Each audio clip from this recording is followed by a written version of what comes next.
अतिवृष्टीने नुकसान झालेल्या भागाची पाहणी जी आहे ती केंद्रीय पथकानं धाराशिव जिल्ह्यातील भूमपरांडा या परिसरात केलेली आहे। केंद्रीय पथक तब्बल 5 महिन्यानंतर या भागाच्या अतिवृष्टी नुकसान झालेल्या भागाची पाहणी करण्यासाठी आलं होतं।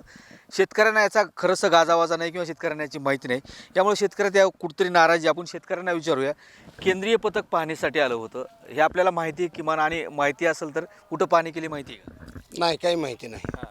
कुठं आलंय, कधी आलंय, हे काही आम्हाला माहीत नाही. धाराशिव जिल्ह्यात येऊन पण सुद्धा माहीत नाही. अतिवृष्टी होऊन गेली, त्याची नुकसान भरपाई काही मिळालेली नाही. नुकसान भरपाई मिळाली नाही मिळालेली, काहीच नाही मिळालेली. पथक आलं होतं, पथकानं पाहणी केली अशा बातम्यात, माहिती काय पथकानं पाहणी केली? पथक आलेलं तर माहीतच नाही, पण पाहणी केलेली माहीत नाही आणि काही नुकसान बी आलेलं नाही. इतकी अतिवृष्टी झाली, नुसतं देतो देतो म्हणतात, पण अनेक तर काही खात्यावर आलेले नाहीत पैसे. जनावरं वाहून गेलेले आहेत, याचे पैसे आलेत का? आता केंद्रीय पथकानं पाहणी केली, काय आशा वाटते मदत मिळेल अशी? गेली वाहून पण कुठं आले, पैसे आले नाहीत, काहीच नाहीत. कुठं येऊन गेले ती माहीत बी नाही आम्हाला. पथक कुठं आलं ही माहीत बी नाही आणि काहीच नाही.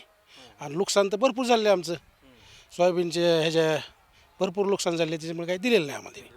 काय नाही काहीच माहीत नाही. आपल्यासोबत शेतकरी, काय सांगाल मला? पथकानं पाहणी केली आहे, बातम्या पेपरला तर बघितली. हो, ती पथक आलेलं कळलं की केंद्राचं पथक आहे, पण केंद्राच्या पथकानं काय होणार? आलं बूममध्ये, आलं बूममधूनच भेट दिली इकडे. बाकी आमच्या इकडे तर काही तपासच नाही, फक्त पेपरामार्फत कळलं की पाणी झाली म्हणून. मग इकडे तर पूर्ण नुकसान झालेली.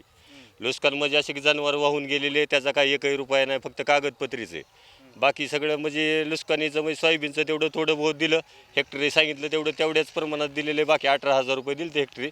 बाकी त्याच्यानंतर कुठली नुकसान भरपाई नाही, काही नाही. आणि महागाईचं तर एकदम बेडव झालेलं आहे सध्या, परिस्थिती वाईट आहे. पथक आलं आलंच नाही इकडं, पथकच आलं नाही.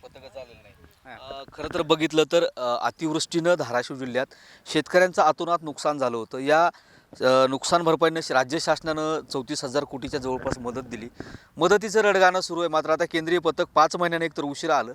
पथक आलं, कागद सोपस्कार पूर्ण पाडला, शेतकऱ्यांना मात्र भेटलं नाही, अशी शेतकरी नाराजी व्यक्त करतायत. अतिवृष्टी होऊन आपल्याला माहिती की 5 महिन्याचा कालावधी गेला, त्यानंतर पथक जर 5 महिन्याने येत असेल तर हा शासनाचा वराती मागून घोडं नाचवण्याचा तर प्रकार नाही ना, अशी टीका कुठतरी शेतकरी या पथकाच्या माध्यमातून करताना दिसत आहेत. सागर जाधवसह बालाजी निरफळ, न्यूज 18 मराठी, धाराशिव.